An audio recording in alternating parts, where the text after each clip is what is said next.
So we'll quickly introduce Archana Arun Mataji today. We are fortunate to have her association today. Quickly, Mataji is a seeker, healer, and guide in wellness and Vedanta. Mataji is a physiotherapist, yoga and meditation teacher, and a stress relief counselor dedicated to alleviating suffering through holistic healing and self-knowledge.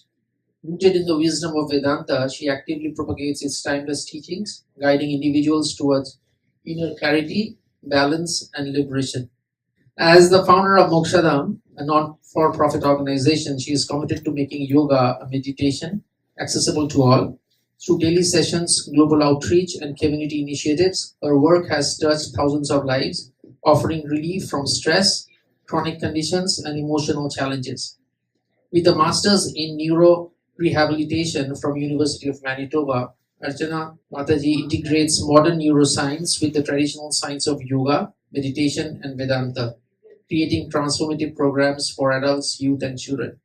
At the heart of our work is a simple vision to help individuals rediscover their true nature, cultivate inner strength, and live with awareness, compassion, and freedom.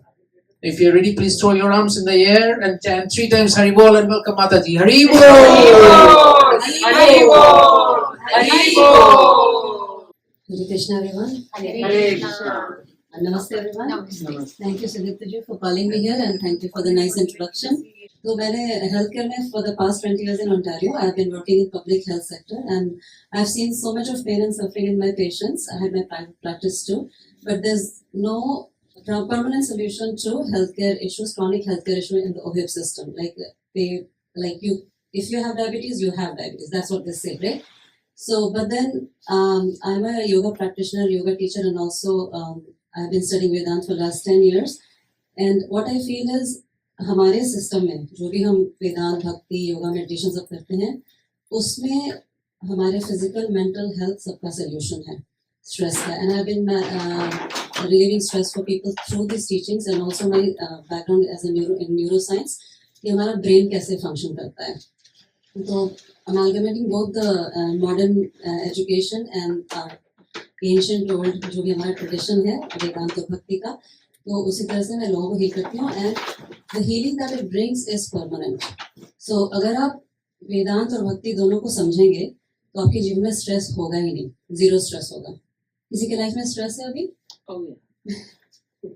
So what is stress इसको नहीं है वो हाथ उठा ले so what is stress stress is nothing but a thought right either we worry about something in future or something has happened in the past somebody has told us something वो stress बन के आता है correct right we only have tension ना पीछे का कुछ हो गया या आगे कुछ होने वाला है वही स्ट्रेस होता है क्या होने वाला है anticipation of this thing so Vedanta भक्ति हमको सिखाता है be in the present moment and that's how your practices and your understanding of who you are relieve stress किसी को पता है वेदांत क्या होता है what is Vedanta anybody studying Vedanta और knows what is the definition of Vedanta End of Veda, last result. Literature या so वेदांत root word से जाते हैं वेद प्लस अंत तो हमारे 4 वेद हैं ना क्या क्या है 4 वेद ऋग्वेद यजुर्वेद सामवेद 4 वेद हैं तो वेदों को 2 भाग में मोटा मोटी डिवाइड किया हुआ है पहला 75% वेद का जो बोलते हैं उसको कर्म कांड बोलते हैं जिसमें सारे हवन रिचुअल पूजा करने के तरीके मंत्र ये सब दिए हुए हैं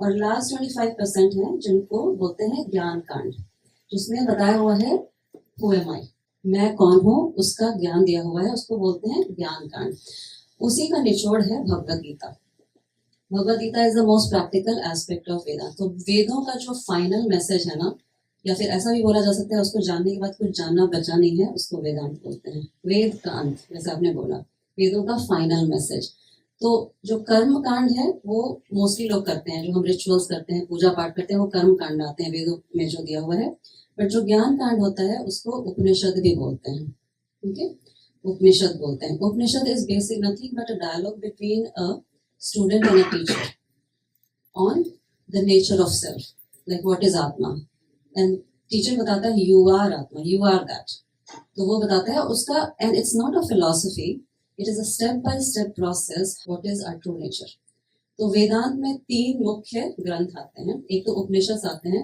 नॉर्मली 108 उपनिषद हैं बट 10 हम पढ़ते हैं जिनका भाष्य यानी ट्रांसलेशंस आदि शंकराचार्य ने किया है। तो 10 पढ़ना पड़ता है। और दूसरा ग्रंथ आता है भगवत गीता, वो वेदांत के अंदर आता है। और तीसरा आता है ब्रह्म सूत्र। इन तीनों को साथ मिला के बोलते हैं प्रस्थान त्रय। त्रय मतलब 3, प्रस्थान मतलब to go towards what, to know yourself basically.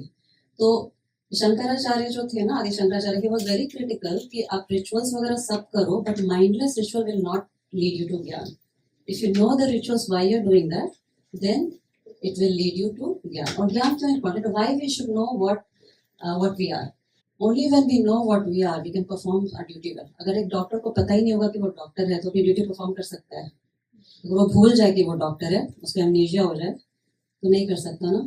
तो उसी तरह लाइफ में कई बार हमारे पास बहुत डिलेमास आता है। जैसे स्ट्रेस आता है कि हम किससे क्या बात करें, किसको क्या बोले या ना बोले, एक्शन लें या नहीं लें, है ना।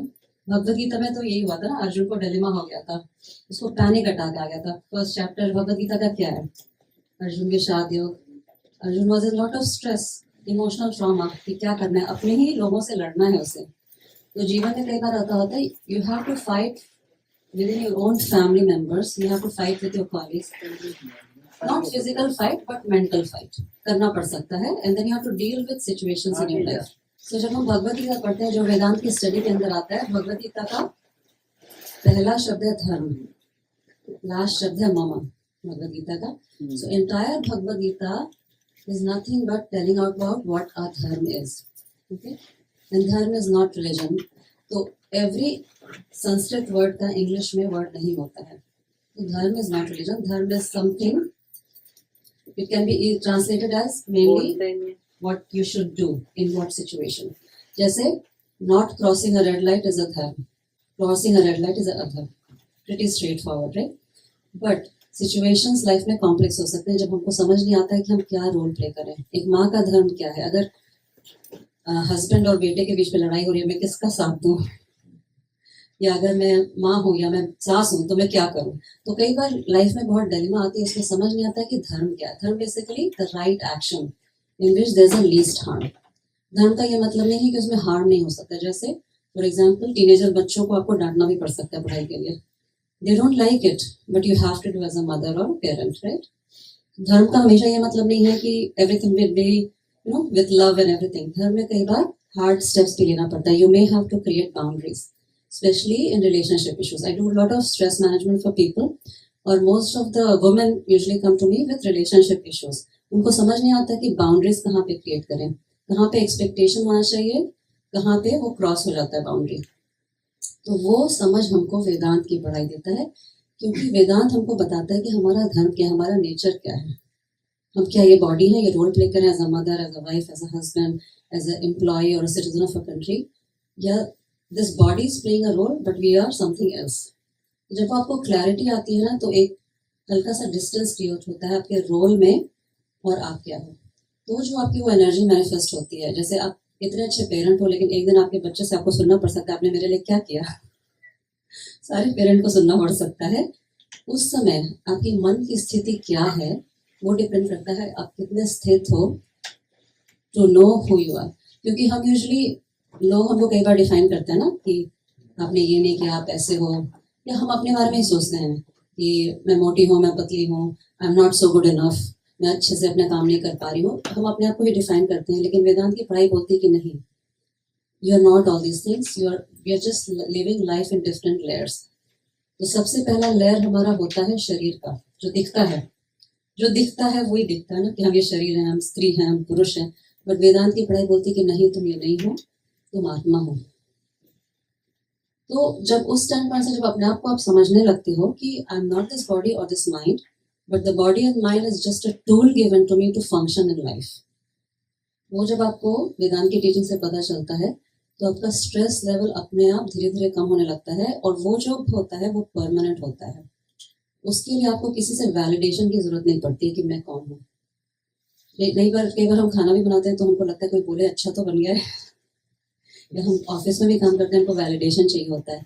लेकिन जब आप ये पढ़ाई करने लगते हो तो एनर्जी जो आपके अंदर से स्टिम होती है, you always follow dharma. Dharma is what is right for that moment, and it may include maybe scolding somebody, it's okay. If you are a manager, you may have to fire people, but all for the greater cause. तो भगवद गीता जो पहला 6 chapter है, when I read, I understood it's all about your mind and how you should function in life. तो कर्म योगा का जो chapter है, जो सबसे मेन है भगवद गीता में, कर्म yoga is not about doing कर्म, it's not about your actions. कर्म yoga is actually also called बुद्धि योग. वो बुद्धि का फेयर है. ये नहीं कि आप क्या कर रहे हो, बल्कि आप कैसे कर रहे हो, किस एटीट्यूड के साथ कर रहे हो, दैट इज कर्म योगा. जैसे आप वही खाना बना रहे हो, ठीक है, आप ये सोच कर बना रहे हो, ओ माय गॉड मुझे इतना बिजी लाइफ है, मेरा जॉब है, ये है, ऊपर से मुझे ये भी बनाना पड़ा है, ऊपर से इनका नखरा सहना पड़ा बच्चों का, या जो भी है, दैट्स नॉट कर्म योगा. कर्म योगा में 2 मेन प्रधान बातें आती हैं. ये अगर आप अपने जीवन में अपना लो तो आपका स्ट्रेस ऐसे ही कम हो जाएगा. सो कर्म योगा में पहला आता है समर्पण बुद्धि. ना बुद्धि का फेर है. कर्म योगा इज ऑल्सो कॉल्ड बुद्धि योग. समर्पण किसको, किसके लिए आप काम कर रहे हो? जैसे आप पेरेंट हो, आप बच्चों को बड़ा कर रहे हो. मेरा बच्चा है ऐसे करके बड़ा नहीं करना है. You creating good citizens of the world. ये अच्छे वैल्यूज के साथ बड़े होंगे तो समाज अच्छा बनेगा. उन्हें भगवान को समर्पित कर रहे हैं, भगवान के ही बच्चे हैं. अगर ऐसा समझ के करोगे तो ऑटोमेटिकली आपका एक्शन कर्मयोग हो जाता है और वो आपके अंदर से भक्ति जागृत हो जाती है. क्योंकि आप किसके लिए कर रहे हो? भगवान के लिए कर रहे हो. So entire Vedanta is not only to know yourself, it's about yourself as a jivatma. जीव होते हैं जगत एंड जगन्नाथ, तीनों का ज्ञान आपको दे देता है वेदांत. और वो विवेक शक्ति जब जागृत होती है, ठीक है, मेरा बच्चा कितना भी मुझे परेशान करे, मुझे उसके लिए राइट स्टफ ही करना है. That creates a sense of detachment कि मैं भगवान के लिए काम कर रही हूँ या कर रहा हूँ. उसी तरह जॉब में भी आप कर रहे हैं. जॉब में you may have to project yourself कि मैंने ये काम किया, बट अंदर में है कि भगवान मुझसे काम कर रहे हैं. I am not just going for paycheck, but whatever I am doing, no matter if I am in finance, I am in health care और लॉयर, जो भी आप कर रहे हो, you have to have this understanding that you're trying to make life of another human being better, isn't it? आप कोई भी जॉब कर रहे हो, do you agree with that? You are ultimately trying to make a life of a human being better. Even if you're in software, making a software, आप क्यों बना रहे हो सॉफ्टवेयर? किसी का लाइफ तो बेटर कर रहे हो ना. Everything is for solution for something for humanity. Humanity क्या है? भगवान का ही स्वरूप है. तो बेसिकली भगवान के लिए काम कर रहे हो. अगर उस स्टैंड पॉइंट से आप काम करोगे तो आपका वो कर्म ही आपका भक्ति बन जाता है. तो समर्पण बुद्धि वो है. दूसरा है प्रसाद बुद्धि. ये 2 क्रक्स है कर्म योग का. दूसरा कौन सा? प्रसाद बुद्धि. प्रसाद, सुख दुख समय कृतवा, मतलब जो भी आए. तो कर्म उसमें है ना, वो बहुत फेमस है ना, चैप्टर 2 वर्स 47, कर्मण्येवाधिकारस्ते मा फलेषु कदाचन. उसका मतलब लोग ऐसा समझते हैं कि कर्म करो, फल की चिंता नहीं करो, बट उसका ऐसा बिल्कुल भी अर्थ नहीं है. तो प्रसाद बुद्धि की हम बात करते थे. जैसे आप मंदिर गए छोटे बच्चे के साथ, आपका बच्चे को ले जाना शुरू किया, तो उसको मान लीजिए काजू मिला, उसको पसंद नहीं है, उसको किशमिश चाहिए थी प्रसाद में, तो आप क्या बोलते हो बच्चों को? बेटा प्रसाद है, खा लो. बोलते हैं ना. हम थोड़ी ना बोलते हैं काजू को फेंक दो, हम दूसरा किशमिश ला देते हैं आपके लिए, नहीं बोलते ना. उसी तरह जीवन में आप जो भी काम कर रहे हो उसमें प्रसाद बुद्धि होना चाहिए. बिकॉज कर्मण्येवाधिकारस्ते, कर्म का हमको अधिकार है. कर्मणि एव अधिकार अस्ते माँ फलेषु कदाचन. माँ मतलब नहीं होता है. फल पे हमारा अधिकार ही नहीं है. फल हमको भगवान से मिलता है. भगवान को कर्म फलदाता बोलते हैं. तो बेसिकली भगवान समझ लीजिए न्यायाधीश जैसे हैं. जज नहीं होता कोर्ट में, आपने जो भी किया हो, भगवान इज न्यूट्रल. आप जो भी कर्म करोगे तब करोगे, आपको उसका फल मिल जाएगा. रावण ने भी तप किया था, उसको तप का बल मिला था, है ना. लेकिन वो बल से आप शक्ति से करते क्या हो, वो आपका कर्म निर्धारित करेगा. तो शक्ति या भगवान अपने में न्यूट्रल होता है. आप ये याद रखिए. आपके इंटेंशन पे डिपेंड करता है. शक्ति तो बहुत लोग डेवलप कर लेते हैं. डोनाल्ड ट्रम्प ने भी डेवलप कर लिया है ना. लेकिन वो कर क्या रहा है शक्ति का? वो पैसे का, फाइनेंस का कर क्या रहा है? तो वो ध्यान रखना है कि प्रसाद बुद्धि क्या होती है. जैसे हमको जो भी हम कर रहे हैं, सुख है दुख है, वो हमको प्रसाद जैसा एक्सेप्ट करना है, बट वहाँ रुकना नहीं है. जैसे मान लीजिए नेगेटिव रिजल्ट आया, जैसे हमने बहुत मेहनत की एक जॉब करने के लिए, लेकिन आपको वहाँ पे ग्रोथ नहीं हो रहा है, उसमें दुखी नहीं होना है. आपको अपने अंदर कॉन्टेम्पलेट करना है कि where I am going wrong, how can I improve myself. Maybe something I am not realising, तो अपने अंदर कॉन्टेक्ट करें रादर देन ब्लेमिंग पीपल। जहाँ पे नेगेटिव किसी काम का होता है, जैसे फिर आपको ब्लेम गेम शुरू हो जाता है, it's because of him, because of her, this problem is happening. Only if this person was not in my life would have been better. ऐसे हम कई बार सोचने लगते हैं, या फिर बोलते हैं कि ऐसा होता तो बेटर होता, ऐसा क्यों हो गया, हाय मैं बेचारा या मैं बेचारी, मेरे साथ ही ऐसा क्यों होना था। पूछते हैं कि नहीं हम कई बार। और किसी की लाइफ बहुत अच्छी चल रही है, लेकिन एक एज के बाद जाके अपना ही शरीर प्रॉब्लम करने लगता है, फिर हम सोचते हैं क्यों हमारे साथ ऐसा हो गया। तो वेदांत आपको 3 दुखों से दूर कर देता है permanently, because you understand that everything is happening because of the कर्मों का फल, सब कर्मों का ही चक्कर चल रहा है, उसमें हमको कैसे परफॉर्म करना है। तो 3 सोर्स ऑफ दुख होते हैं। जैसे हम कोई भी शांति मंत्र पढ़ते हैं ना, तो उसमें 3 बार शांति बोलते हैं ना, शांति शांति शांति। तो 3 सोर्सेस ऑफ दुख हमको आता है। एक तो आदि भौतिक, मतलब लोगों से हमको दुख आता है, रिलेशनशिप से, आसपास के जितने भी। दूसरा होता है आदि दैविक, मतलब नेचुरल कैलामिटीज होती है, जैसे अर्थक्वेक आ गया, बहुत स्नो आ गया उससे, वो आदि दैविक बोलते हैं। और तीसरा होता है आध्यात्मिक अशांति, जो हमारे अंदर से आती है, जैसे सब कुछ अच्छा चल रहा है लेकिन एक खालीपन है मन में, समझ नहीं आ रहा क्या है, उसको आध्यात्मिक अपने अंदर से आती है, तो आध्यात्मिक अशांति बोलते हैं। तो वेदांत की पढ़ाई आपको इन तीनों दुख से ऊपर कर देती है। और भक्ति का जब उस पर रस चढ़ता है, भक्ति वेदांत की पढ़ाई का एक्चुअली बाई प्रोडक्ट होना चाहिए, अपने आप आना चाहिए। भक्ति ये नहीं होता कि जो हम बैठ के भजन कीर्तन करते हैं उसको एक्चुअली टेक्निकल टर्म्स में भक्ति नहीं बोलते हैं, उसको उपासना बोलते हैं। उपासन, पास में बैठ के कुछ करो भगवान के, उसको उपासना बोलते हैं। भक्ति एक भाव होता है, किसका भाव होता है, प्रेम का भाव होता है। भक्ति इज इक्वल टू प्रेम। अगर आप वही भजन कीर्तन अगर बहुत प्रेम से कर रहे हो, उसमें डूब गए हो, आपको किसी का दुख नहीं है, तो भक्ति में कन्वर्ट, वो भक्ति होती है। समझ में आ रहा है? नहीं समझ में आ रहा है? क्या समझ में नहीं आ रहा है? क्वेश्चंस पूछिए। नहीं, कि जब हम कीर्तन कर रहे हैं तो वो भक्ति नहीं है, कि हम प्रेम से कीर्तन करेंगे तभी भक्ति है। हाँ, लेकिन बोला जाता है कि जो भी कीर्तन कर रहे हैं या नाम जप कर रहे हैं वो इतना पावरफुल होता है, इट्स लाइक एन अग्नि। प्रेम से करो, नहीं प्रेम से करो, मगर करो, वो प्रेम एक दिन आ जाएगा। पहले आप मैकेनिकली करते हो, इसलिए हम बच्चों को कराते हैं ना मैकेनिकली, चलो आरती करो, पूजा करो, बिकॉज वो जस्ट वो रिचुअल करना ही it will lead to that bhakti. समझ में? भक्ति प्रेम का भाव होता है जिसमें समर्पण ऑटोमेटिक है। इट ऑलमोस्ट बिकम्स लाइक किसी की शादी होने वाली है और उससे वो बात कर रहा है अपनी होने वाली पत्नी से, और बीच में किसी और का कॉल आ जाए, उसको अच्छा नहीं लगेगा ना, तो चाहेगा कि I cut the call and talk to her. तो भक्ति में यही होता है, जब आपको भगवान का ध्यान आता है, आपको कुछ सुध नहीं रहता है, आपको उस नाम जप में या कीर्तन में इतना रस आने लगता है कि आपको कोई बीच में डिस्टर्ब करे आपको अच्छा ही नहीं लगेगा, बिल्कुल नहीं।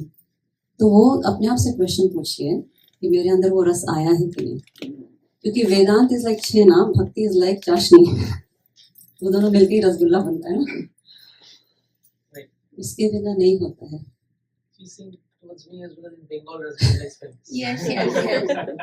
रसगुल्ला मिलता है, बंगाला तो खिला दीजिए। तो लेकिन वेदांत पढ़ना भी इतना इम्पोर्टेंट क्यों है? क्योंकि अगर भक्ति के साथ विवेक और वैराग्य नहीं होगा, विवेक क्या होती है? विवेक वेदांत में जब हम पढ़ाई शुरू करते हैं तो Bhagavad Gita is a part of Vedanta, but उसके पहले एक छोटी बुक होती है जिसको हम बोलते हैं तत्वबोध। बहुत इंपॉर्टेंट है पढ़ना। वो हम अभी हम सेकंड बैच कर रहे हैं अपने मोक्ष धाम में, उसके फ्री यूट्यूब वीडियोस भी हैं। Tattvabodh is the basic terminologies of Bhagavad Gita, जैसे शरीर क्या होता है, मन क्या होता है, सूक्ष्म शरीर क्या होता है, जो भी इसमें टर्मिनोलॉजीज यूज किए हुए हैं ना, वो तत्वबोध में उसका डिफिनेशन दिया हुआ है। तो आई वुड एनकरेज आप तत्वबोध बुक पढ़िए, उससे आपको भगवद गीता पढ़ने में ज़्यादा मदद मिलेगी और उसमें ज़्यादा रस आएगा, उसको समझ में ज़्यादा आएगा। तो तत्वबोध में बेसिकली एक एक टर्म का एक्सप्लेनेशन दिया हुआ है। एक छोटी सी बुक है, बहुत बड़ी नहीं है और वो जल्दी खत्म हो जाती है पढ़ के। तो वेदांत, जैसे मैंने बोला कि भगवद गीता पहला शब्द धर्म है, और धर्म क्यों है इम्पोर्टेंट जानना? क्योंकि हम कंफ्यूज हो जाते हैं कि किससे क्या बात करें, किससे क्या बोले, how do I respond to this conflict और सिचुएशन इन माई लाइफ। कई बार वो डिलेमा आता है ना अपने धर्म में कि हमको करना क्या चाहिए, उसमें हमको वेदांत की टीचिंग बहुत हेल्प करती है। कोई क्वेश्चन अभी तक? डिलेमा के बारे में, like, I'm talking about real life. So I have 2 boys. 2 adults, grown up, past their marriage time, that they don't want to get. I don't understand their logic towards life. They for example, no commitments, no responsibility further. So they're just thinking about themselves, right? How to live peacefully, enjoy life and all. So my dilemma is, what's my role here? So as a mother, we always worry about our kids, right? They choose right decisions. And हमारे यहाँ बोला जाता है कि गृहस्थ जीवन सबसे powerful होता है. We are not about individual, we are about the unit of the society, which is the परिवार, है ना? So as Indians, we always want our kids should get married at a particular age. But यहीं पे distinguish करना आता है, if your kids are over 25 years of age, parents should take a back seat, because by the time you're also late 40s or 50-year-old, right? तो वो उनका जो ब्रह्मचार्य जीवन है खत्म हो गया है. They're set into sort of गृहस्थ जीवन, but they're not married. But you want them to get married, but you can only explain them to a particular extent, and that's where that relative detachment comes, where it's their life, and but शादी करना ही जीवन का purpose नहीं होता है. ठीक है?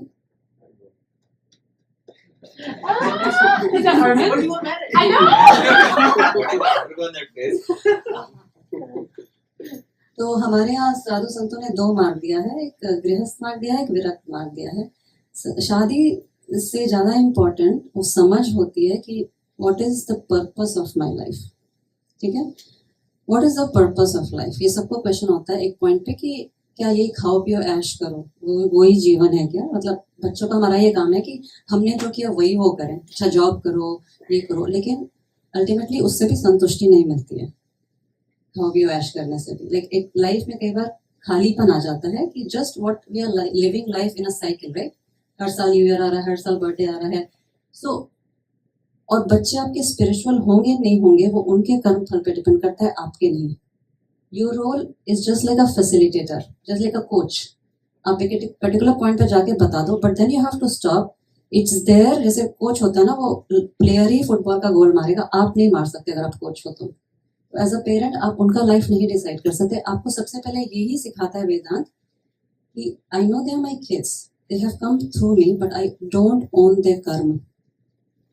I don't own my kids. They will make their own decisions, which I may like, I may not like, but it's their choice and they'll get the result based on their karmas. तो वो relative detachment आपको वेदांत सिखाता है, क्योंकि वो जीवात्मा मेरे जीवन में आया है क्योंकि हमारे कर्मों की पेयरिंग हुई है. They had to receive certain things from me, and even I have to receive certain things from them. I also learn and grow as a mother from them. आपको ये सोचना है. But I have absolutely no control on the decisions they are making in their life. I have absolutely no control. तो अगर आप वेदांत की teachings में rooted हो तो आपको कोई फर्क नहीं पड़ना चाहिए आपके बच्चे शादी करें नहीं करें. एक पर्टिकुलर पॉइंट के बाद 25 साल तक हाँ आपको उनको गाइड करना है, 24 साल तक. After 24 years, the brain is fully developed. Till 24, its brains are not developed. ये frontal cortex होता है ना, brain के 3 पार्ट होते हैं, hind brain, mid brain and frontal cortex. तो ये prefrontal cortex 24 years तक development उसका होता रहता है. It's not fully grown. So as a parent, it's your responsibility to train them in the right direction till 24. And with your own behavior too. जैसे आप भक्ति कर रहे हो, वेदांत कर रहे हो, अगर आप ही गुस्सा कर रहे हो, आप ही स्ट्रेस ले रहे हो, तो फिर तो वो यही देखेंगे ना कि आप इतना कुछ कर रहे हो, आप इतना स्ट्रेस क्यों ले रहे हो. If they're not, हरि बोल, हरि बोल. तो अगर आपका आचरण, अपना आचरण मतलब बिहेवियर, आपका आचरण खुद ही सही नहीं होगा, आप ये सब कर रहे हो, पूजा पाठ कर रहे हो, लेकिन आप खुद ही स्ट्रेस ले रहे हो, घर में आके आप उनको बार बार नैग कर रहे हो, है ना? You are not a calm individual. If you are not a calm individual and you keep nagging your kids, they will run away from you. They will also run away from your practices too. उनको चिढ़ हो जाएगी कि सब कुछ करते हुए भी she doesn't seem happy. इतना भक्ति करते हुए, वेदांत पढ़ते हुए या भगवद गीता पढ़ते हुए अगर हम खुश नहीं हैं, तो मैं क्यों अपने पेरेंट्स का फॉलो करूं जब वो खुश नहीं है इतना कुछ करके. They don't seem to be mature. अब स्पिरिचुअल ग्रोथ का सिंपल मीनिंग होता है, ये सब भगवद गीता पढ़ने का सिंपल मीनिंग होता है आपका माइंड मैच्योर होना चाहिए. माइंड मैच्योर होने का मतलब क्या है? You should respond right with the right situation. अब राम जी के साथ क्या हुआ था, तो उनको जंगल में जब भेजने की बात हो रही थी, तो दशरथ जी को हार्ट अटैक आ गया sort of, but Ram ji को कुछ हुआ नहीं ना, ही वाज स्थित बिकॉज ही न्यू। ओके, तो हमको सिर्फ राम जी की पूजा नहीं करनी है, हमको राम बनना है। That is the whole process of Vedanta. Because Vedanta का अगर मैं क्रक्स बताऊं, हमारे वेदों का जो फाइनल मैसेज है ना, it's tattvamasi, you are that. It's not tattvam bhavishyasi, मतलब तुम बनोगे ऐसा कुछ नहीं है, कहीं बनना नहीं है, कोई जर्नी नहीं है। You just have to realise that you are that happiness, you are that divinity you are looking for, आपके अंदर ही है। इट्स ऑलमोस्ट लाइक एक आईना है, मिरर है जो बहुत गंदा है, लेकिन वो अंदर साफ है ना, आपको ऊपर से उसका डस्ट निकालना है। तो हमारे माइंड के ऊपर भी ऐसे रिलेशनशिप का डस्ट चढ़ जाता है कि मैं मदर हूँ, मेरा बच्चा शादी नहीं कर रहा है, मुझे स्ट्रेस हो रहा है, उनको मैं कैसे समझाऊं। मत समझाइए, छोड़ दीजिए एक पॉइंट के बाद, क्योंकि आपका उसके ऊपर कोई कंट्रोल नहीं है। बट आप अपना बिहेवियर इतना शुद्ध कर लीजिए कि आपके अंदर से वो देवी प्रकट हो जाए, है ना? नहीं, then your speech will be very effective. Children have come to refine us. देखिए, हमारे जीवन का उद्देश्य, हम coming back to the purpose of life, जीवन का लाइफ का पर्पस क्या है? Just guess, apart from Mokshdham people they know what is the purpose of life? Anybody? Yes, Narayan Smith. चाहे तो उसको आप आत्मज्ञान बोल लीजिए या भगवत प्राप्ति बोल लीजिए, दोनों एक ही है। एक लेवल पे जाके दोनों एक ही होती है। चाहे तो यू नो योरसेल्फ, बोलते हैं ना वो, जाना जाना तुम्हें हो जाए, वो है ना, मतलब खुद को जानेंगे भगवान को भी जान जाएंगे, सेम ही थिंग है। तो आइदर गॉड रियलाइजेशन या self realisation is the only purpose, that is वो स्वधर्म उसी को बोलते हैं। Your every action should be geared towards that particular purpose, वही है। इवन आप जॉब जा रहे हो, मैं भगवान के लिए समर्पण बुद्धि, भगवान के लिए जॉब कर रहा हूँ, किसी पर्सन को सर्व कर रहे हो, जैसे बच्चों को खाना खिला रहे हो, किसी को कर रहे हो, मेरे लिए नहीं कर रहा हूँ, मैं बच्चों के लिए, राइट? और बच्चे क्या है? भगवान ही है, भगवान इस रूप में मेरे यहाँ पे आए हैं। तो वो भक्ति और वेदांत का बोलते हैं ना, एकदम एडिक्वेट मिश्रण हो जाता है। क्योंकि सेल्फ रियलाइजेशन तो मोक्ष या मोक्ष बोलते हैं उसको, वो हमारा गोल है, पर्पस ऑफ लाइफ है, लेकिन उससे एक स्टेप आगे जाएं, उस गोल का भी प्रयोजन क्या है? प्रयोजन मतलब होता है प्रैक्टिकल एप्लीकेशन। जैसे मुझे यहाँ से दिल्ली जाना है, दिल्ली मेरा गोल है, दिल्ली जाके मुझे करना क्या है? वो प्रयोजन बोलते हैं उसको। तो सेल्फ रियलाइजेशन करके करना क्या है, होगा क्या? ऑलवेज आस्क दिस क्वेश्चन, क्यों, व्हाट विल हैपन। क्योंकि हमने क्वेश्चन पूछना छोड़ दिया, हमको ये सब मिलना ज्ञान बंद हो गया। तो पूछना है क्वेश्चन, क्यों करना है सेल्फ रियलाइजेशन, क्यों भजन कीर्तन करना है? क्योंकि हम सबका प्रयोजन है सुख की प्राप्ति। We all want happiness. Can you deny that? We want to run away from sadness. We want to go towards happiness. That's the only प्रयोजन of everybody's life. सबके लाइफ का अल्टीमेट गोल वही है।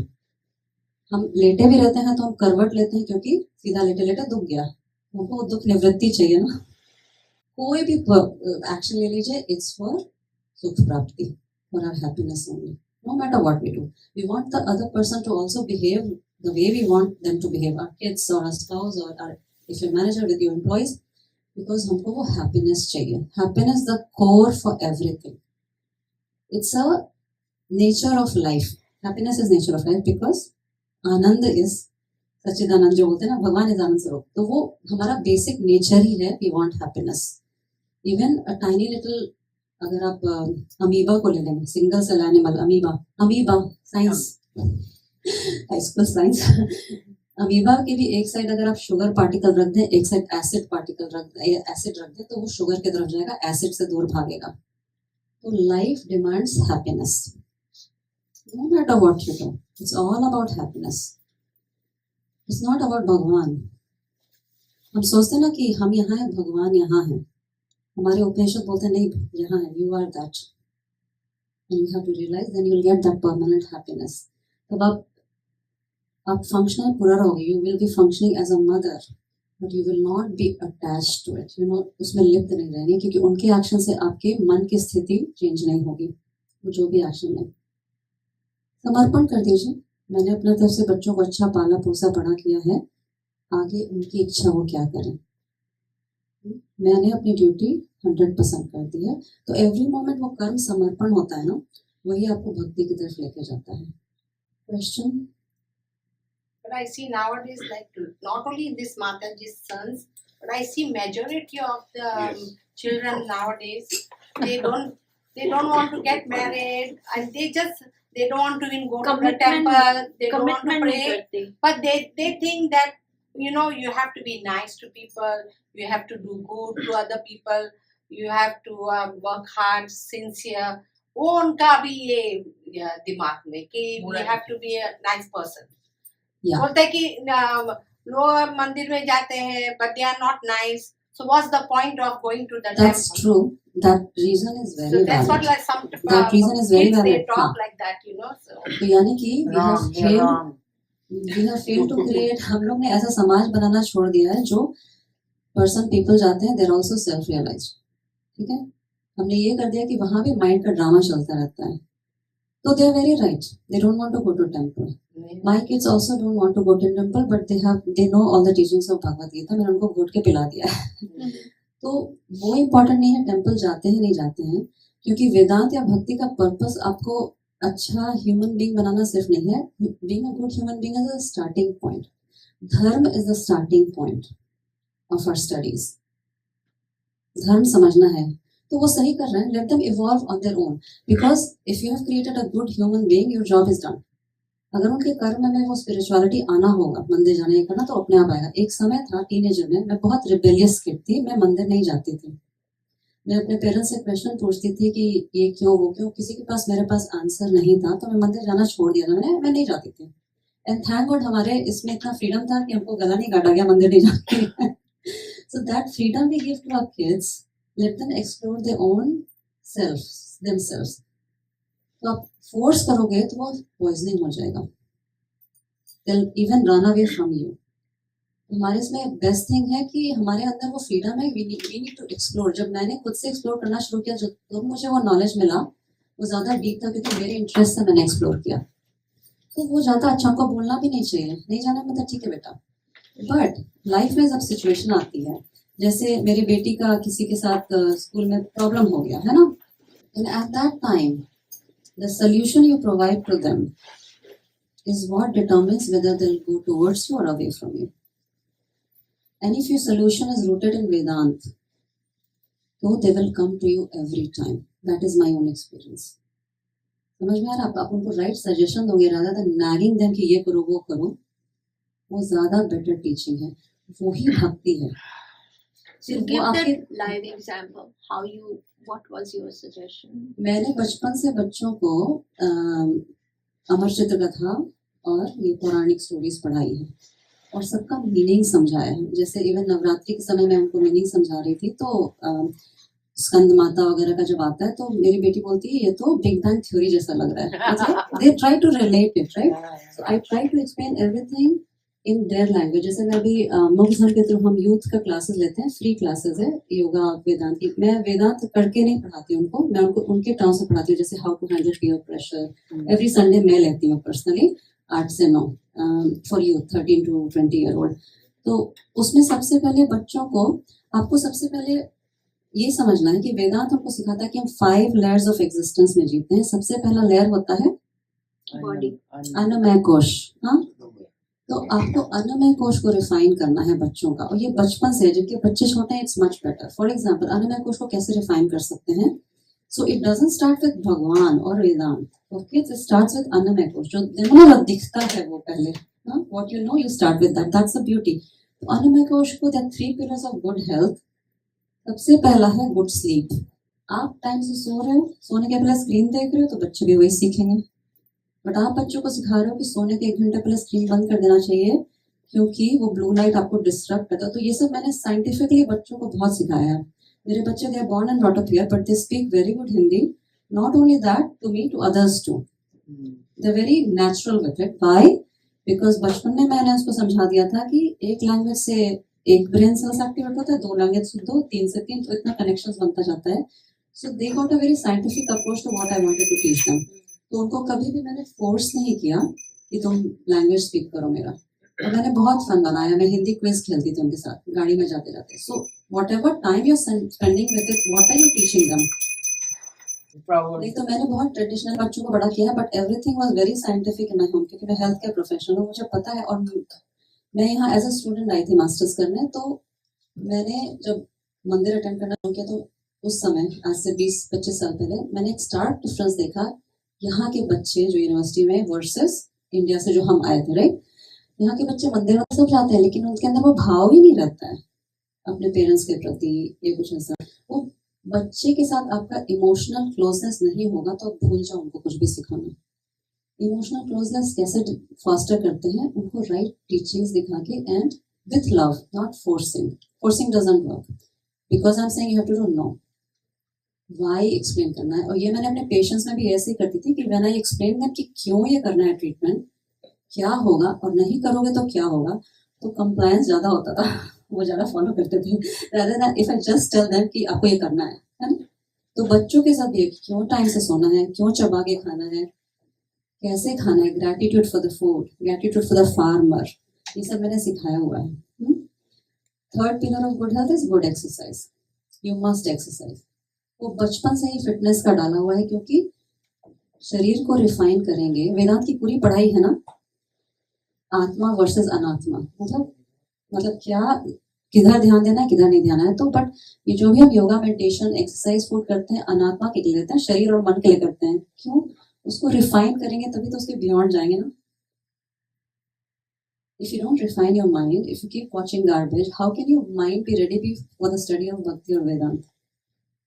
So you have to refine all the aspects of your existence. First is Annamaya Kosh, फिर आता है प्राणमय कोश। So सारे कोशों को आपको रिफाइन करते जाना है so that you go beyond that.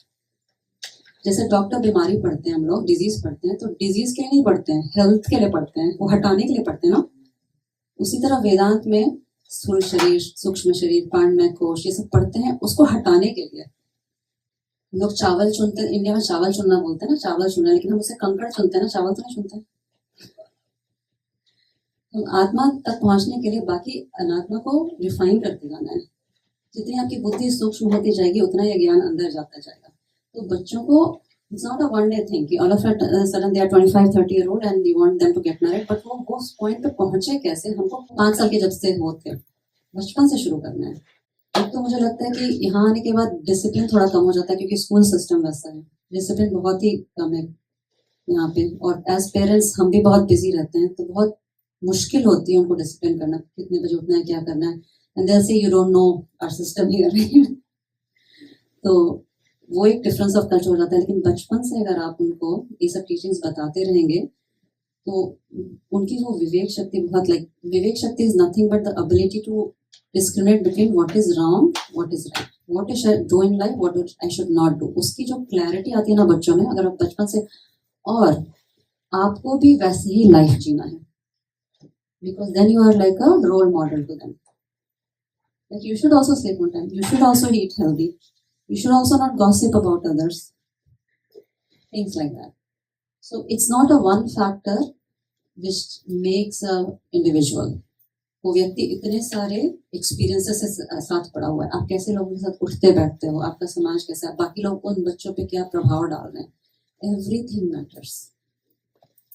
सो हम किससे क्या बातें कर रहे हैं, even though I say that वो मैं तो हर संडे मंदिर जाती हूँ, ये करती हूँ, भजन कीर्तन करती हूँ, but I am gossiping about somebody else, तो बच्चे तो क्या सीखेंगे? They don't like that. Kids are very pure. So whenever there is a conflict between a child and a parent, मैं हमेशा पेरेंट का काउंसलिंग करती हूँ। पहली बात कि मेरे अंदर जजमेंट नहीं होता है। मुझे लगता है सब अपने कर्मों की पूर्ति का ही कर रहे हैं। हम भी हो सकते हैं पिछले जन्म में drug addict, who knows, right? We don't know, who are we to जज anybody. Probably your kids were very successfully married in last janam, इस जन्म में डन हो गया कर्म, they don't want to get married. समझ में आ रहा है? अगर मेरा जन्म अगला होता है तो मुझे बच्चे नहीं चाहिए, आई एम डन। तो अपना अपना कर्म होता है कि what you want. So everything stems from your own desire कि आप क्या करते हैं। आप वही बच्चा करते हैं पैदा, फिर उसी बच्चे से परेशान रहते हैं, है ना? नहीं, जरूरत नहीं है। आपके थ्रू हो गए बच्चे, वो उनका अपना कर्म है, वो आगे कैसे जाने वाले हैं। वो हर जीवात्मा का एक अवधि होता है, बोलते हैं ना, वो इस जन्म में आया है, वो किसके थ्रू आएगा, कब तक रहेगा, कब उसकी का जन्म होगा, कब उसकी मृत्यु होगी, वो लिखा हुआ है। आपको अगर हायर लेवल पे आप समझोगे कि you are just playing a role in the transition of that jivatma, right, in this lifetime, अगर वो आपको समझ में आ जाएगा, और ये ना सिर्फ थियोरेटिकल समझ में आएगा, प्रैक्टिकली आपके साइकी में घुस जाएगा, माइंड में, कि it is what it is. तो भगवद गीता पढ़ने का मतलब नहीं है कि आप सिर्फ पढ़ो और उसका प्रवचन दो. You have to live it. And then when you live your life according to Vedanta and Bhakti, then your kids will just have love for you. भक्ति उनके अंदर आ जाएगी आपके लिए. You have to live life like that. वो सब छोड़ दीजिए. एक बड़े बच्चे हो गए तो आजकल इतना जैसे mother in law, daughter in law, या फिर मेरे बहुत सारे फ्रेंड्स बोलते हैं कि जब उनके पेरेंट्स इंडिया से आते हैं उनका टेंशन बढ़ जाता है क्योंकि उनके इतने एक्सपेक्टेशंस होते हैं. जबकि हमारे यहाँ इतने अच्छी आश्रम व्यवस्था बनी हुई थी कि अगर आप गृहस्थ जीवन के बाद वानप्रस्थ आश्रम में जाते हो तो you should take a back seat in the life. You should not interfere in your adult kids life at all unless they come to you. Maintain your dignity, do your own sadhana. अपनी साधना को प्रबल कर दीजिए. आपको किसी से मतलब, आपका हिसाब किताब सिर्फ अपने आप से ही है या भगवान से, दोनों सेम ही है. Tattvamasi, you are that, right. तो जब आपके अंदर वो घुस जाएगा कि ये लोग ट्रेन के यात्री हैं, मेरे बच्चे ट्रेन के यात्री हैं इस जीवन में, तो अब किसको उतरना है मुझे नहीं पता.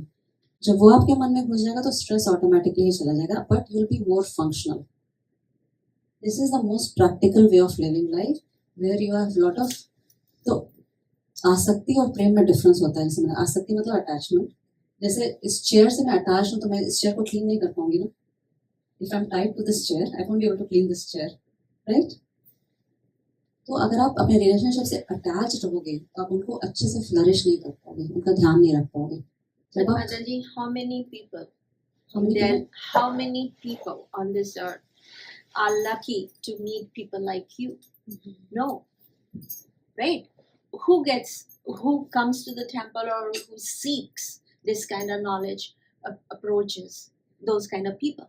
But back home also, I never seen my parents or anybody in my extended family seeking these kind of knowledge. Because so this is what they have learned and this is what all of us have become. Yes. तो ऐसा बोलते हैं ना, हमारा mind 3 layers में काम करता है. तमस, रजस और सत्व. सुना है आप लोगों ने? ये वेदांत की पढ़ाई में सिखाते हैं. तमस मतलब होता है टोटल नेगेटिविटी, डलनेस, जो कि क्रिमिनल्स का हो सकता है या फिर पर्सन इन डिप्रेशन. तमस मतलब हीट होता है, like this lot of inside heat in your body. और माइंड, तो माइंड, तामसिक मन जो होता है वो कभी अच्छा नहीं कर सकता किसी के लिए, ठीक है. But again it's a mixture of all three in all of us. We also need tamas while we want to sleep, because वो डलनेस चाहिए. अगर बहुत ज़्यादा एक्टिविटी है तो हम सो नहीं पाएंगे. तो तमस is required but in little quantity in a life. तो तमस मतलब डलनेस या नेगेटिविटी होता है. दूसरा लेयर ऑफ होता है जो रजस होता है. रजस मतलब होता है एक्टिविटी. राजा वर्ड से आया है ना रजस. तो रजस एक्टिविटी बेस्ड होता है and mostly we are all having a lot of rajasic tendencies. We want to always work. We can't sit silent, right? लेकिन जो तीसरा लेयर होता है सत्व का, which is जब भजन कीर्तन में मन लगता है, ज्ञान की तरफ जाने का मन लगता है, उसको बोलते हैं सत्व. माइंड सत्व स्टेज में है. सत्व को ही ज्ञान चाहिए होता है, ठीक है. तो we are all of us, all our minds is a combination of सत्व, रजस and तमस, ठीक है. तो जो ये ज्ञान की तरफ आता है, जो Vedanta specially to know who am I करके, उनका वो लास्ट लैप ऑफ रजस रहता है. बोलते हैं they exhausted all their tendencies. It's like आप इस जन्म में एक मटका भर के लाए हो, वो मटका से सब रजस निकल रहा है अभी. समझ रहे? Are you getting my point? जो टेंडेंसी होती है माइंड की, सत्व, रजस और तमस. तो जब तो और ये पीएचडी की पढ़ाई जैसी, सब लोग पीएचडी तो नहीं करते ना. Only tiny group of people do PhD because it is not easy to stick to these teachings because it needs constant reminder.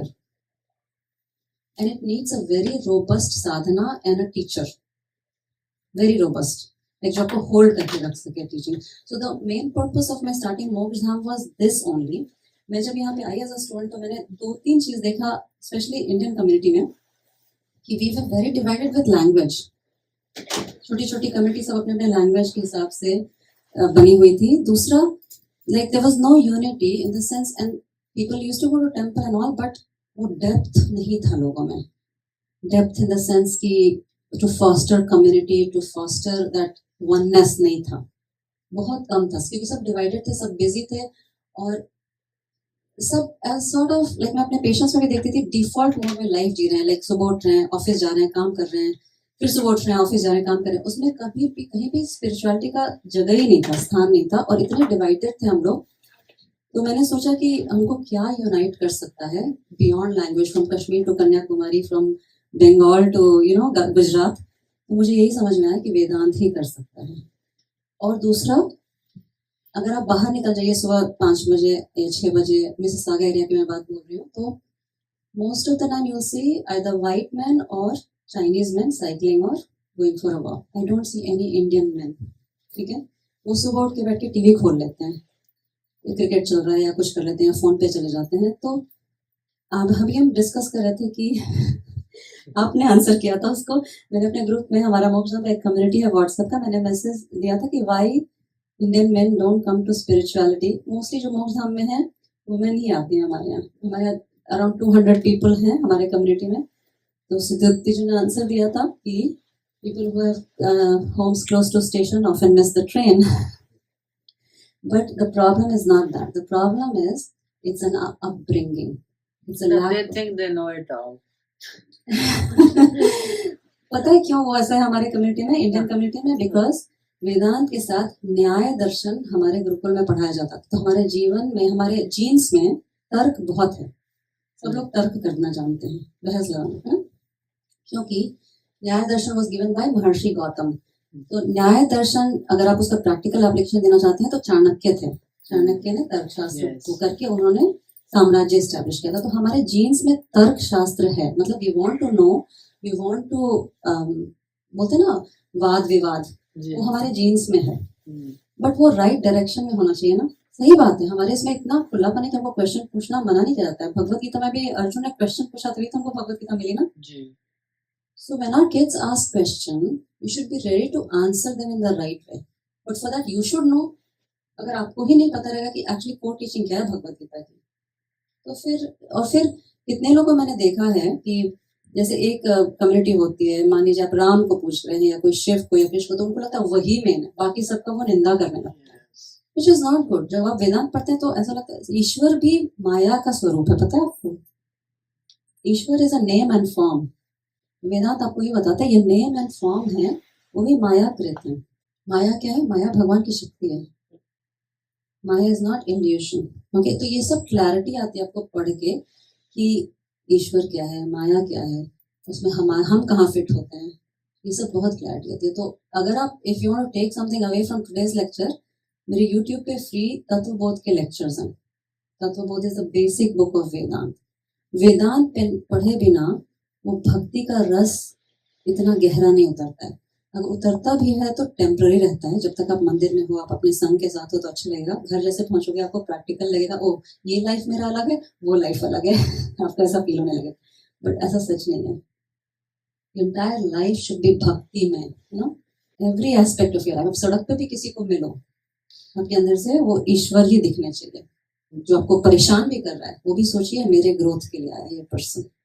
तो वो आपको वेदांत पावर देता है, क्योंकि वो बुद्धि योग है, बुद्धि फेर कर देता है आपको। और एक बार चेंज हो जाए तो it's a point of no return, then you only grow in bhakti only. भक्ति का रूट वेदांत होना चाहिए। वेदांत के नॉलेज, विवेक और वैराग्य से जो भक्ति जनित होती है ना, जो होता है, जो जन्म लेता है भक्ति का, that is a more permanent भक्ति। एंड एक्चुअली भक्ति ही फिर ज्ञान को जन्म देता है। बोलते हैं ना भक्ति ज्ञान की जननी होती है, माँ होती है। ज्ञान on who am I, how should I play this role in this world, how should I behave in what situation, वो सब ज्ञान आता है। क्योंकि we are only dealing with human mind, no matter what we are doing। सत्व, रजस और तमस का ही खेल चल रहा है पूरी दुनिया में। Even if you have to deal with your mother-in-law or your child, it's the same, you're playing with the mind। Mind का माइंड से इंटरेक्शन हो रहा है। तो वेदांत आपको अपना माइंड समझने को देता है, क्योंकि वेदांत आपको that's what I'm saying, it's a step-by-step process to understand your own mind. Question? Madam, you said happiness, right? What is the definition of happiness and how should I get it? Okay. तो भगवत गीता में ना, जैसे मैंने सत्व, रजस और तमस का बोला, तो उसमें 3 तरह से हैप्पीनेस डिफाइन किया गया है। एक होता है तामसिक खुशी, तामसिक सुख जो बोलते हैं, सुख वर्ड है संस्कृत का। तामसिक सुख क्या होता है? एक शराबी को शराब पी के सुख मिलता है, वो भी हैप्पीनेस है ना। बट उसका लेयर क्या है? तमस है। बिकॉज तमस वो होता है जो शुरू में आपको टेम्पररी खुशी देता है, बाद में उसका इफेक्ट नेगेटिव होता है। ड्रग्स का, शराब का इफेक्ट बाद बिकॉज तमस वो होता है जो शुरू में आपको टेम्पररी खुशी देता है, बाद में उसका इफेक्ट बहुत नेगेटिव होता है। तो ड्रग्स का, शराब का इफेक्ट बाद में नेगेटिव होता है ना, तो तामसिक खुशी में, तो वो डेफिनेशन है तामसिक सुख का। ठीक है। दूसरा लेयर ऑफ हैप्पीनेस होता है राजसिक सुख का। जैसे आप बहुत बड़ी कंपनी स्टैब्लिश करो, आपने कोई बहुत बड़ा ऑर्गेनाइजेशन स्टैब्लिश कर लिया, उससे जो आपको सुख प्राप्त होता है उसको राजसिक सुख बोलते हैं। तीसरा होता है सात्विक सुख, जब आप भजन कीर्तन करते हो वो सात्विक सुख बोलते हैं। तो ये 3 लेयर ऑफ हैप्पीनेस डिफाइन किया हुआ है भगवत गीता में। लेकिन जो हैप्पीनेस बोल रहे हो उसको वेदांत के टर्म्स में आनंद शब्द यूज किया गया है। आनंद वो जो रहता है वो इस सत्व रजस तमस के पार रहता है। It's not happiness as you want, मैं खुश हो गया। It's the fullness, it's the purnata that you feel no matter what's going around you is actual happiness. आपकी लाइफ में कोई कैसे भी बिहेव कर रहा हो, आपके अंदर एक संतुष्टि है, एक पूर्णता है, और आपके अंदर वो स्ट्रेस नहीं आ रहा है। आज आपका बच्चा आपको गाली दे के भी चला गया कि आपने क्या किया मेरे लिए, या कुछ भी हो गया, बॉस ने गुस्सा कर दिया, फिर भी आप करोगे काम, लेकिन अंदर से वो आपको स्ट्रेस अगर नहीं आता, that is real happiness. But I personally believe seva is the happiness. सेवा जब आप करते हो ना, तो सेवा आपको इस बात का ध्यान रखना है कि क्रिश्चियन मिशनरीज आके सेवा का डेफिनेशन हमारे माइंड में दूसरा डाल दिया। सेवा का आप मतलब समझ रहे हो कि लोगों की सेवा करना, या गरीबों या बीमार को, या अपने से बड़े की सेवा। लेकिन सेवा जो टर्म है ना, Any kind of seva. It's not नहीं, particular. सेवा एनी काइंड नहीं होती। मैं वही बताऊँ, I am coming to that definition of सेवा।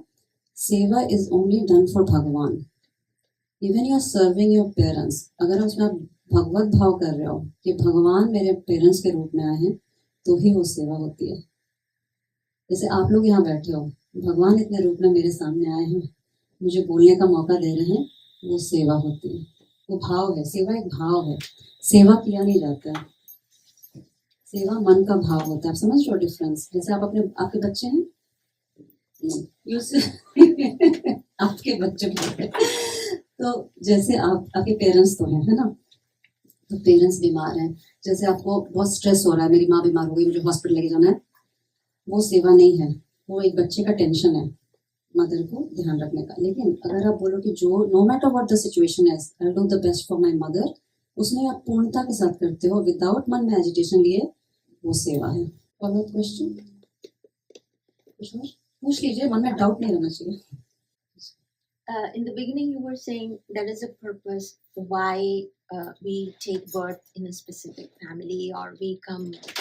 कर्मों की पेयरिंग जो मैंने बोला, हाँ, कर्मों की पेयरिंग, हाँ, उसमें थोड़ा सा और इलैबोरेट कर दीजिए। तो देखिए, कर्मों का जो सिद्धांत है हमारे यहाँ हिंदू धर्म में, अपने ट्रेडिशन में, it's not a central teaching, there is no book on karma siddhant. कर्मों का सिद्धांत लिया हुआ है महाभारत वगैरह से एक्सट्रैक्ट किया हुआ है, ठीक है। तो ये हमारे यहाँ सेंट्रल टीचिंग नहीं है, and it is a belief system. समझ में आ रहा है? बट वेदांत की पढ़ाई कर्मों के सिद्धांत पे आधारित नहीं है, ठीक है। अगर आप कर्म में बिलीव नहीं भी करते हो, या री इनकारनेशन है, पुनर्जन्म में, तो भी आप वेदांत की पढ़ाई कर सकते हो। But that is a associative teaching, वो दिया जाता है क्योंकि हमारे ऋषियों ने वो निकाला है कि 3 तरह के कर्म होते हैं हमारे। एक होता है प्रारब्ध कर्म। ओके, प्रारब्ध कर्म क्या होता है? जिसके कारण हमको ये शरीर मिला है। योर बॉर्न, वो प्रारब्ध कर्म का काम क्या होता है कि आपको 10 साल में ये बीमारी होगी, 20 साल में ये खुशी मिलेगी, 30 साल में ये होगा, ऐसा वो ऑलरेडी तय रहता है। सुख और दुख ही मिलते हैं प्रारब्ध कर्म से, और कुछ नहीं। प्रारब्ध मतलब because of which this body is created. Can you change the power? You cannot change the prarabdha, but you can reduce the effect of prarabdha by your sadhana, but you absolutely cannot change it. आज आपकी life में जो दुख आना होगा, जैसे आपका job जाना होगा 30 साल में, वो जॉब जाएगा ही जाएगा, लेकिन आप उसका इफेक्ट कम कर सकते हो आपके अपने पुरुषार्थ से, मतलब मेहनत करके कि आप थोड़ा अपने आप को ज़्यादा ट्रेन कर लो, रेज्यूमे अच्छा बना लो, things like that. You can reduce the effect of prarabdh in your mind, but वो सिचुएशन आई है, तो प्रारब्ध को ऐसा ऋषि मुनि बोलते हैं चेंज नहीं किया जा सकता। But the Suratnakar became Valmiki, right? So he totally changed his path. प्रारब्ध नहीं, वो उनका आगामी कर्म था। तो this is the second type of कर्म, व्हिच इज आगामी। आपके प्रारब्ध में कुछ भी लिखा हो, लोग यूजुअली अपने पेरेंट्स को या फैमिली को ब्लेम करते हैं ना, because I am born in this family, I became like that. कई बार करते हैं लोग, because my father was like that, I got diabetes. सुना है आपने? My father also has diabetes. Diabetes actually has nothing to do with your father. Is the ऐसे एक जोक है ना, diabetes runs in the family because nobody runs in the family. Yeah. Good one. Yeah. So it has nothing to do with your genes. It's not a genetic disorder. Genes के level पे कोई change नहीं आता diabetes में. It's a metabolic disorder जिसमें आपका body sugar process नहीं कर पाता है क्योंकि आपका लाइफस्टाइल वैसा है. अगर फादर पूड़ी हलवा खा रहे हैं तो आप भी खाओगे ना. So remember this. Diabetes runs in the family because nobody runs in the family. So you वहाँ पे वो आपको समझ में आता. तो हम जैसे हमको हो गया. डॉग आपको बताती हूँ प्रारब्ध कर्म और आगामी कर्म का डिफरेंस. आगामी मतलब जो आज कर रहे हैं उसको आगामी कर्म बोलते हैं. प्रेजेंट में जो कर रहे हैं उसको क्या बोलते हैं? आगामी कर्म या क्रियामाणी कर्म. जो हम अभी क्रिया कर रहे हैं वो किसी से रिलेटेड नहीं होता है, वो हमारा अपना रहता है. Like we are doing it and we are creating new lifestyle for us. So for example आपके ब्लड रिपोर्ट से डॉक्टर ने बोल दिया आपको you're pre-diabetic, maybe in 6 months or 8 months you may get diabetes, so you take precaution, right? So that's your prarabdha karma. It's already done, right? Done deal. अभी तक जो आपने किया उसके बेसिस पे जो लाइफस्टाइल आपने जिया. तो उसमें दो तरह के पेशेंट हो सकते हैं. एक पेशेंट होता है बोलता है कि oh my god, yes, my dad also had diabetes, my mom also had diabetes, my chacha also had diabetes, so I'll also get diabetes. मतलब होना है तो होना है. बैठ के और टीवी देख रहे हैं और पोटैटो चिप्स खा रहे हैं तो क्या होगा? 6 महीने बाद हो जाएगा डायबिटीज.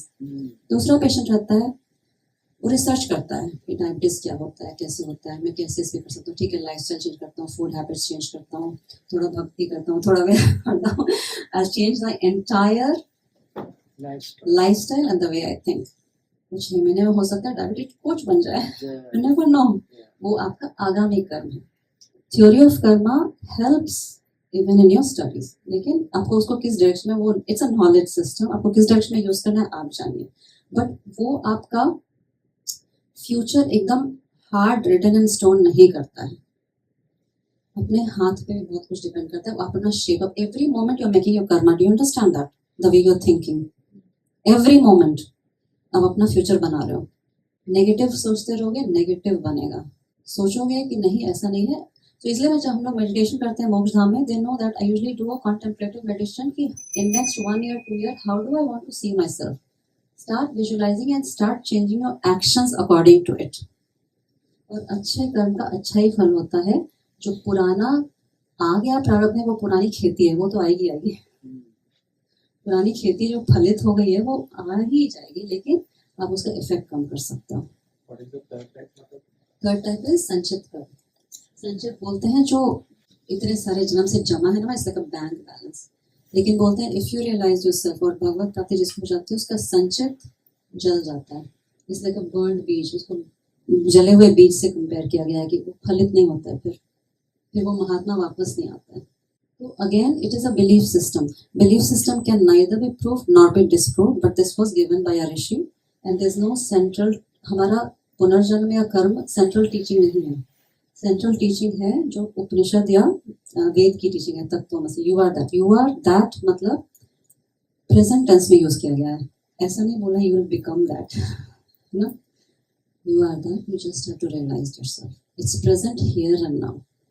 मैं आपको एक सिंपल मेडिटेशन बताती हूँ, आप वो कभी भी कर सकते हो. जैसे सांस तो हमारे सबके पास है. आप भजन कीर्तन तो हमेशा नहीं गा सकते ना, लेकिन सांस हमेशा हमारे पास रहती है. It's a best friend from the first breath to the last breath, it is with us. So right now, even that you're listening to me, if you just feel your breath, not do, okay? If you feel your in breath जो आप ले रहे हैं वो हल्की ठंडी रहती है. जो आउट ब्रेथ होती है थोड़ी हल्की गर्म रहती है. Do you feel the temperature difference? Yeah. Just that, be with that. That is the most. इसको प्राण वीक्षणा बोलते हैं, जिसको बुद्धिज्म वाले लोग विपासना बना दिए. संस्कृत टर्म है प्राण वीक्षणा, प्राणों का निरीक्षण करना. So every time somebody is disturbing you, any situation or person, just for a 30 second focus on your breath.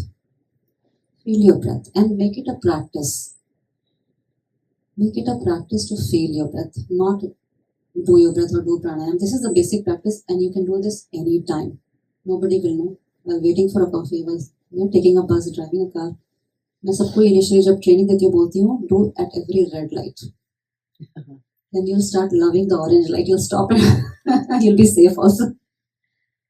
So साधना को प्रबल करिए. साधना मतलब क्या होता है? जो आपको साधने की तरफ ले जाते हैं, वो हमारे समझने में हेल्प करती है. Breath is your best friend. बाकी तो है, बट ब्रेथ तो हमेशा ही रहता है. Like you don't need any equipment for that, right? It is the very basic thing I can tell you that you can just do any time every time. आपके बच्चे ने डिस्टर्ब किया, आपकी मदर इन लॉ ने disturb किया, आप सांस पे ध्यान दीजिए.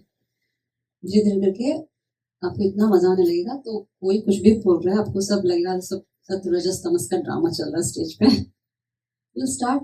सो क्या होता है ना, once you start knowing your mind, you start knowing everybody's mind, not their thinking but what their tendencies are. For example, if there is a cardiologist, जो हार्ट स्पेशलिस्ट होता है ना, वो हार्ट के बारे में पूरा पढ़ता है, तो उसको मेरा हार्ट या आपका हार्ट अलग से पढ़ने की जरूरत नहीं पड़ती, बट जरा सा भी डिफरेंस होता है वो समझ जाता है ना कि इस हार्ट में ये प्रॉब्लम है, because he has studied heart so thoroughly. So Vedant is a science of studying yourself and your mind. Okay? So once you study your mind thoroughly, you actually can make out others' mind right away. कई बार आंख में देखते ही पता चल जाता है कि सामने वाले की टेंडेंसी क्या है, कि इधर मुझे एंगेज करना है या मुझे बच के भागना है. इतना पावर आ जाता है. How to control mind? अब तो अर्जुन वाला प्रश्न पूछने से कोई भगवत. This is the first step. Awareness of your breath. Awareness. Within 1 second. Hmm?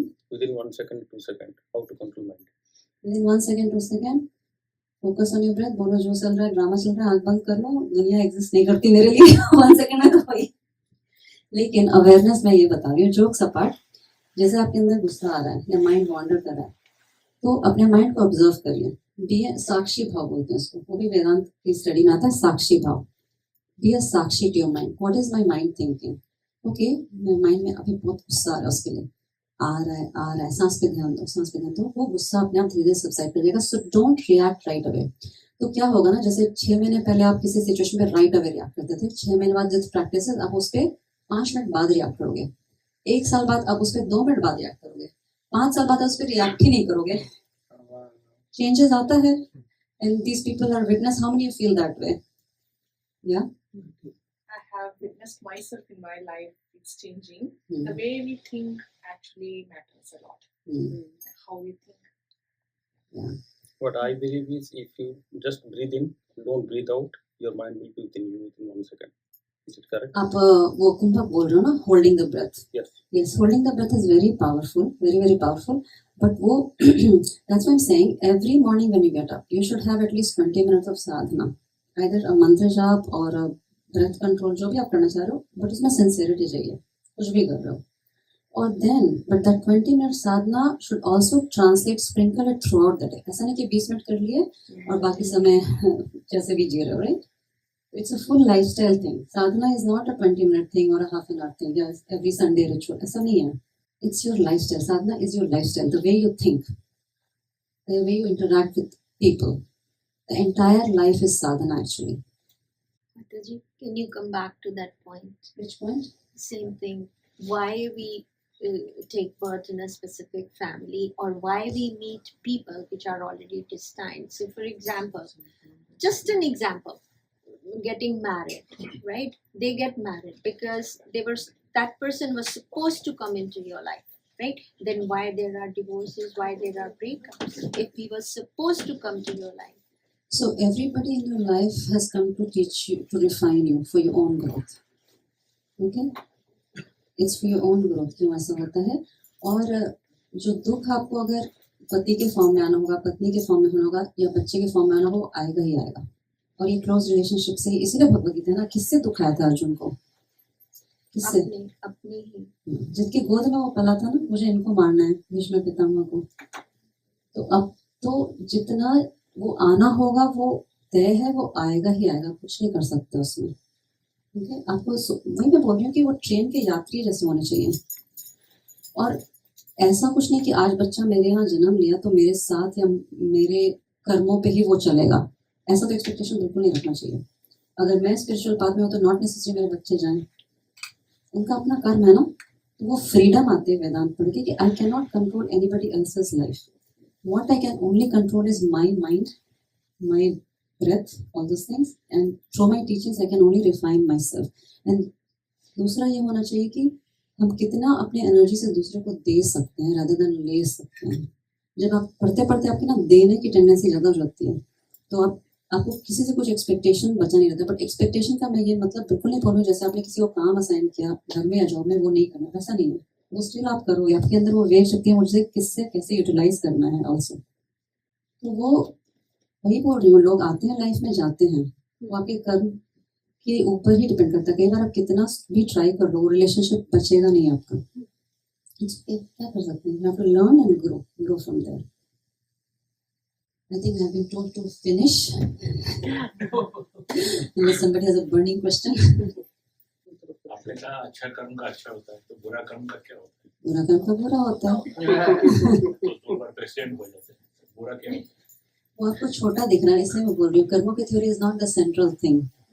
आपको क्या अच्छा लगता है कि बुरा कर्म का अच्छा फल होता है, तो आप बुरा कर्म करने का बहाना ढूंढ रहे हैं? नहीं, बुरा कर्म करके लोग अच्छे होते हैं। नहीं, तो फिर जेल नहीं होते ना। नहीं तो फिर जेल नहीं होते ना। जेल में जितने लोग हैं क्या किया उन्होंने? अच्छा कर्म किया है। तो वो सोच ही नहीं रखना है ना, वो सोच का स्टार्टिंग पॉइंट ही गलत है। बुरा करके लोगों का फायदा होता है, वो वॉर को शॉर्ट कंट्रोल टर्म में करते आपको हैं। ऐसा लग सकता है, बट नॉट नेसेसरी। अच्छे कर्म करके ही जेल जाते अच्छे कर्म करके भी जेल जाते हैं। हैं। ऐसे है जा सकते हैं, क्योंकि उनका कभी पुराना कुछ कर्म होगा जो फलित नहीं हुआ है, वो फलित हो रहा है अभी। ठीक है, बट ये माइंड में रखना कि बुरे कर्म का अच्छे होता है, लोग एंजॉय कर रहे हैं, that is a wrong thinking. That is a wrong thinking in itself. लोगों को इंस्पायर करता है कि बोलते हैं वो खराब करके भी उसका अच्छा हो रहा है। ठीक है, तो आप करो, मुझे छोड़ दो। इसीलिए मैं बोल रही हूँ कि आप जब पढ़ोगे तो आपको समझ में आएगा कि दुनिया में सब कुछ चल रहा है। दुनिया एक मेला है ना, सत्वर रजस तमस का ड्रामा चल रहा है कि आपको कहाँ एंगेज होना है, आप पे डिपेंड करता है। ठीक है, सब कुछ है। भगवान ने हमको सिर्फ प्लेटर दिया हुआ है बफे का। आपको क्या पिक करना है आप पिक करो। आपका पूरा जीवन उस पर निर्धारित होगा कि आपके आसपास कैसे लोग रहेंगे, आपकी मेंटल टेंडेंसी रहेगी, आपके ऊपर उसका क्या प्रभाव पड़ेगा, आपके बच्चों के ऊपर क्या प्रभाव पड़ेगा। तो आप इसलिए बोलते हैं ना, चॉइस हमको दी गई है, तो वो कर्मों का भार हमको दिया गया है। हमारे इसमें नहीं बोला जाता है कि झूठ मत बोलो, हमारे इसमें बोला जाता है सिचुएशन देख के बोलो। Nothing is black and white in life. जैसे इंडिया में जब बहुत बूढ़े लोगों को कैंसर हो जाता है टर्मिनल, उनको हम बताते नहीं है कि कैंसर हो गया, हम उनसे झूठ ही बोल रहे हैं ना, लेकिन वो झूठ का एक हायर पर्पस है। सो धर्म इज सिचुएशन बेस्ड। जैसे एक सिंपल एग्जांपल, मैं जब टीनेजर्स को पढ़ाती हूँ तो ये बोलती हूँ, जैसे एक बस ड्राइवर है, वो सीधा जाएगा तो सामने से ट्रेन आ रही है और वो नहीं है, और वो ऑब्वियसली बस ट्रेन से कोलाइड हो जाएगी। बस वो लेफ्ट जाएगा तो एक पर्सन मर जाएगा। ठीक है, ऐसा कि वो क्या करना चाहिए, सीधा जाएगा या पर्सन को मारेगा? सीधा जाएगा तो बस ड्राइवर मरेगा, लेफ्ट जाएगा तो पर्सन मर जाएगा। तो डिलेमा है ना, सिचुएशन डिलेमा। अब इसमें एक लेयर और ऐड करते हैं कि बस में 100 स्कूल चिल्ड्रन है, तो इस सिचुएशन में उसका धर्म क्या होता है? एक्शन डिफरेंट हो सकता है। समझ में आ रहा है? धर्म इस बहुत शेड्स ऑफ ग्रे होता है। इसीलिए हमारे राजाओं के साथ हमेशा एक ऋषि रहते थे। तो हमारे में धार्मिक एजुकेशन है जो भगवद गीता का, वो कभी भी पॉलिटिक्स से अलग नहीं रहा है। दे वर ऑलवेज गाइडेड। अब शिवाजी महाराज को किसने गाइड किया? उनके गुरु थे ना, समर्थ राम जी, है ना। तो अगर आपको ग्रो करना है लाइफ में, तो आप किसी ग्रंथ को ही गुरु मान लीजिए, क्योंकि आजकल वैसे गुरु मिलना तो बहुत कठिन है। या कुछ ऐसे करिए जो आपको धर्म की तरफ लेके जाए कि आपका धर्म क्या है। धर्म is something that you should do and you must do. Simple as that. You must brush your teeth. If you don't brush your teeth will give you trouble later. धर्मो रक्षति रक्षितः। धर्म की रक्षा करोगे तो वो धर्म आपकी रक्षा करेगा। मतलब अपना शरीर का ध्यान रखोगे तो वही शरीर आपको बुढ़ापे में ध्यान रखेगा। अभी आप तमस में डूबो, शॉर्ट टर्म खुशी ढूंढ रहे हो, है ना, फिर वो शरीर आपको बाद में कॉर्टिसोल, कोलेस्ट्रॉल सब देगा। तो आप अपने सबसे पहले तो इससे शुरू करो। भूल जाओ कौन क्या कर्म कर रहा है, आप अपने शरीर की तरफ धर्म क्या कर रहे हो। कितने बजे सोते हो आप? कितने बजे सोते हो, कितने बजे उठते हो? आप क्या कर रहे हो कर्म? आपका शरीर उस पर कैसे प्रभाव डालेगा? I am not asking you to reply to me, but I am just asking you to contemplate, am I doing the right karma with my body itself? क्योंकि बॉडी में कष्ट तो आप ही को झेलना पड़ेगा, आपकी पत्नी तो झेलेगी नहीं। कष्ट होता है तो हम खुद ही झेलते हैं ना। तो उस बात का ध्यान रखें कि हम क्या। दैट्स व्हाई से स्टार्ट विद अन्नमय कोश for you and your kids. That's the starting of Vedanta and Bhakti. तो वहीं से आज समाप्त करते हैं। ओम पूर्णमद आता है। ओम पूर्णमदः पूर्णमिदं पूर्णात् पूर्णमुदच्यते पूर्णस्य पूर्णमादाय पूर्णमेवावशिष्यते। ओम शांति शांति शांति।